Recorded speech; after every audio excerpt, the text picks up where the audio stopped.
right, guys, welcome to Nothing Remotely Controversial. This is a show that Joshua and I do every week on Tuesday at 9:30. I keep thinking it's Thursday. I almost said Thursday again, but we do it on Tuesdays. I wish it was Thursday. I wish it was Thursday at 9:30 p.m. Eastern Time, 6:30 p.m. Pacific Time. I run my mouth about whatever news I feel like talking about, and Joshua works his psychic magic to let us know. And although all psychic predictions are for entertainment purposes only, YouTube, Joshua is actually a professional psychic and has been doing it for a very long time. And, I think he's pretty good at it. He has his moments. Thank you, Carlin. And to start us off today, we already have a super chat from Ken. Ken, who is going to join my Locals community because I'm leaving Facebook and I'm going to Locals, kb.locals.com. But Ken has a question for us. Can you guys do a big spread with the tarot for an overall prediction for the rest of 2020? Joshua, can we do, Ken, a big old tarot spread? The whole show, Well, can we do an overview? Let's do an overview, a quick 3-card overview for the rest of 2020. In what regard? Are we talking arts and entertainment? Are we talking politics? Are we talking can we zone in a little bit? Ken, can you give us more direction? You tell me about my life. Oh, okay. A little bit more specificity, please, Ken. Pinky swear. I haven't really watched. I watched a bunch of horror movies this weekend. I was in a horror movie type of mood. Did not. I did. I did too. What did you watch? Okay. So I watched Nightmare on Elm Street Part 3 because I hadn't seen that. Which is the best Nightmare on Elm Street, except for Freddy's Dead. No, the first Nightmare on Elm Street's the best. Sorry. And then I Prime has all the Friday the 13th. Oh, do they? Yeah. So I started with 5, and then I went to 1, and then I just I think I gave up. Oh. What did you watch? I watched a bunch of found footage movies. I watched a found footage movie about a moron opening a dybbuk box, which is basically a haunted spirit box. It's very. And then I watched The Possession, which was another movie about another dybbuk box, and that was very good. All right. Ken has gotten back to us, and he wants to know, will society change overall, or will we go back to some kind of normal? I think it's a fair question. I think so, too. Thank you, Ken, for your amplification. Thank you, Ken. Will you repeat the question one more time, Carlin? Will society change overall, or will we go back to some kind of normal?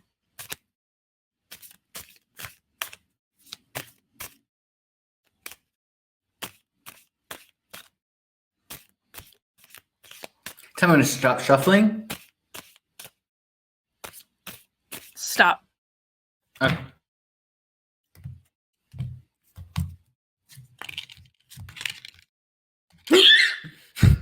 I'm just kidding. Don't do that. God. Oh, yeah. There's some changes that are afoot. So the Knight of Swords comes up. The Knight of The Knight of Swords is the epitome of goal-oriented activity. So this is about changes happening that require fast and competent reactions. So there's definitely going to be a lot of changes afoot. There's definitely going to be more business opportunities. 2 knights in a reading always have to do with new business opportunities. And you also have Knight of Cups. So whereas Knight of Swords is about goal orientation of big changes what just happened and having to be really cool headed. The Knight of Cups is the romantic of the tarot. Mm-hmm. So this is about achieving your ideals, your emotional ideals, looking for the emotional family, looking for that sense of self-trust and romance and love. So there's this extreme energy with these 2 knights that are completely different. So I feel that work stuff is going to definitely change, and there's going to be some really, really big changes there. But the big thing is really emotionally, and it's about all of our ideals as a culture are going to somewhat change, and that's going to reflect the landscape. And then we have Valor, the 7 of Wands. The 7 of Wands. So the Valor card, it's about asserting yourself unconditionally. So I think that with the stuff with Corona, I think that especially since the North Node has moved into Gemini, and it's out of the Cancer Capricorn axis, there's going to be more of like this like choice. And I think that people are going to be asserting themselves. I think there are going to be some really, really strong rules that will be put into place. And then that's going to go really against the emotional ideology of the public in some way. So a lot of it is really very much based upon unconditional self-assertion. So it's very, very interesting. I would say that there's going to be some stuff that happens that makes us really put a stake in the ground, so to speak, and really, really defend what we believe in, not just logically with the Knight of Swords, but also emotionally. So I think the whole thing is that it's really to look at what's going to be happening. It's because people are being affected on a very emotional level, but there are definitely going to be more changes. So I think that there'll be a new normal that's going to be created from people's logic, their brains, but also from what they emotionally need. I think that's going to be really key. Does that help, Ken? I hope it helps them. And one of the things that I'm going to be doing with my locals community, what it is? I'm going to be working on helping people to learn how to express themselves in an empowered way. That's one of my goals for the community. Sounds like it'd be a good fit, right? It's brilliant. Yeah, it's perfect. Yeah. So I hope people join it. All right, let's see.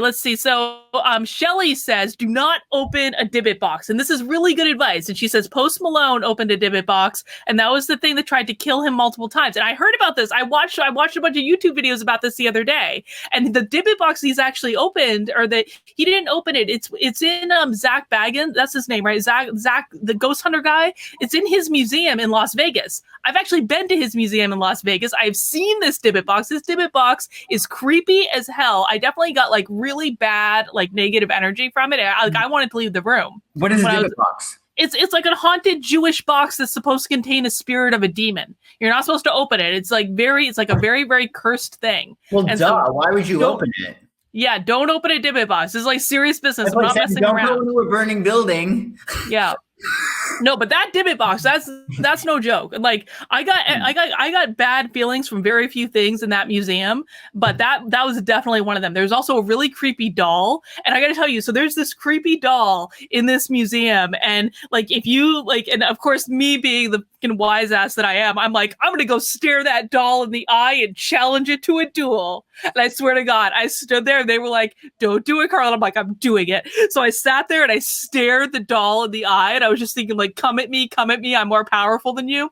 I swear to God, this is the God's honest truth, Joshua. I'm standing in this room, in this museum doing this. All of a sudden, the whole room starts to spin.